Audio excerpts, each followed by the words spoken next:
Hey YouTube, what's going on? Welcome back to the 2022 Outdoor Cannabis Garden Tour series. It's been 10 days since the previous garden vlog, and this is the 9th garden update in the 2022 gardening series. Over the past 10 days, we've had very high temperatures consistently in the 90s, and over the next 10 days, we may even reach into the hundreds. And what I've done over the past 10 days is essentially defoliate the lower parts of each of the plants as well as the inner canopies. I've also increased my foliar spray of silica from once every 2 weeks to once every other day. As for why I've increased my foliar sprays so drastically, I'll get a little bit into that later on in the video, but this is specifically what I've been using. It's a silica supplement made from potassium silicate, and it recommends to feed 10 milliliters per gallon, and I pushed that up closer to 15. And the reason I've been using silica is to help boost plant resistance to stress. So it helps reduce resistance to heat stress. It makes the leaves a little bit less appetizing towards insects, which could introduce issues into the garden. And it also potassium silicate is so alkaline that by spraying it on the leaves, it helps minimize the chance for molds like powdery mildew to colonize the leaves. So with that being said, let me jump quickly into each of the plants, tell you how tall they are, show you the canopy, and do a stem rub. So as always, we're starting off with the Clown Royale. It's towering over us, which you love to see, and it's probably 10 if not 11 feet. And it's looking lovely. Definitely probably the biggest plant I've ever grown, and super excited because it's a mix of Gorilla Glue number 4 and DJ Short's Blueberry. So let me show you the canopy from below. Definitely a lot of work left to be done towards the upper half of the plants, but we're doing a little bit every day. So let me do a stem rub. And this plant smells good. It smells kind of like perfume and blueberry. So almost a very unique smell, like incense and blueberry. Moving on to the second plant, which is a little bit shorter than the Clown Royale. So Clown Royale is between 10 and 11 feet. And this is closer to 10 feet. Maybe 9.5, something like that. And I did some defoliation on this plant, but because it's not as vigorous and there's not as much growth, I didn't have to do too much. It's also super lanky, so there's not too much room to improve in terms of air circulation. But very beautiful. The stem is not that big. Definitely one of the smaller plants I've grown, so hopefully I can get a decent harvest off her, especially if she is as flavorful as I hope. But I suspect this is a Gelato S1 from Mosca Seeds, but we'll have to see. And moving on to the confirmed money shot. Very beautiful plant, and I was able to adjust some of the branches up here in order to increase the space for the tops to grow. So hopefully that allows some of these to mature more easily, and hopefully these nodes get more airflow. Let me do a quick stem rub and then talk about the canopy. So getting very strong hints of limonene and pine from this plant so far. Very unique genetics from Money Shot and basically any strain from Mass Medical Seeds, so super excited for her. And the stem on her is similar size to the Clown Royale, although not quite as thick. Let me do a quick canopy shot from below.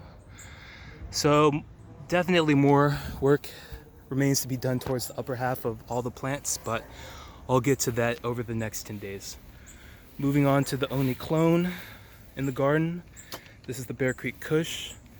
She has done pretty well in the spot that I've given her. Not too much light, and she likes to stretch, so we'll see what happens. But yeah, not too much to say. Stem is pretty small. You can see some of the eggshells that I've added. Moving on to the suspected Money Shot. This plant has a very similar growth to the confirmed Money Shot that I just showed you. Let me do a quick stem rub and see if she smells similar. So she does smell very similar. So I'm pretty sure this is a Money Shot. I am almost, let's say I'm 85% sure that this is a Money Shot. basically the same growth. I wouldn't be surprised if this was the same phenotype as well. And in terms of height, this plant is super duper tall. This stem right here is probably the tallest one, or maybe that one is the tallest one of the money shot, but almost completely sure this is a money shot because she smells just like the other one from the stem rub that I've done. So she smells primarily of lemon and pine. So limonene, and I'm not sure what terpene creates that pine smell, but super duper lovely. Let me give you a quick shot of the underneath of the canopy. And I haven't had to defoliate this plant too much because she's so lanky that there's really not a lot of room to defoliate, but stem isn't too massive, honestly. All the stems are pretty uniform in size this year, which is interesting to see.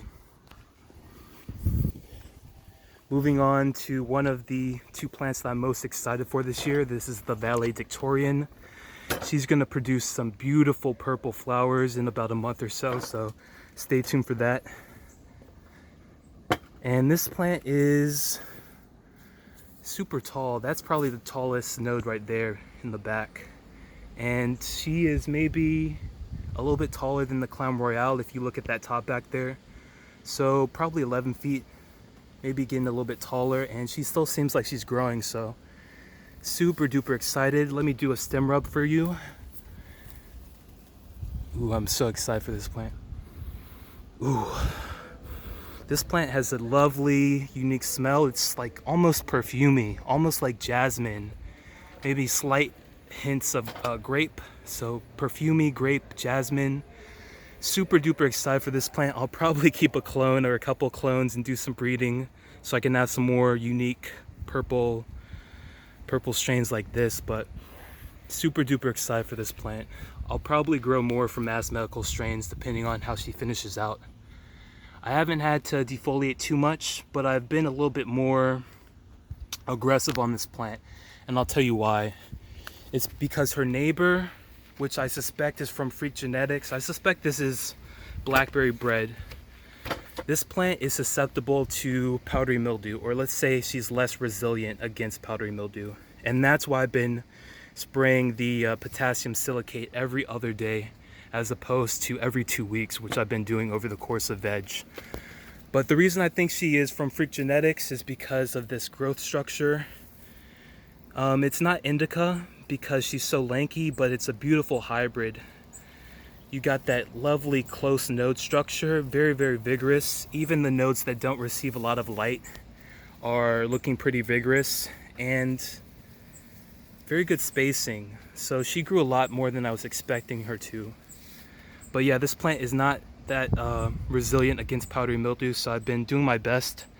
And it looks like she's about to jump into flower, so I really won't be able to spray too much as we get further on into flower. So really worried about this plant because she's next to one of my favorite plants, so we'll see what happens. And that's why I've defoliated this plant so much more heavily than her neighbors. If you look at this plant as opposed to this plant, there's a lot more growth on the valedictorian and even her other neighbor over here. So I'm really not taking any risks with this plant.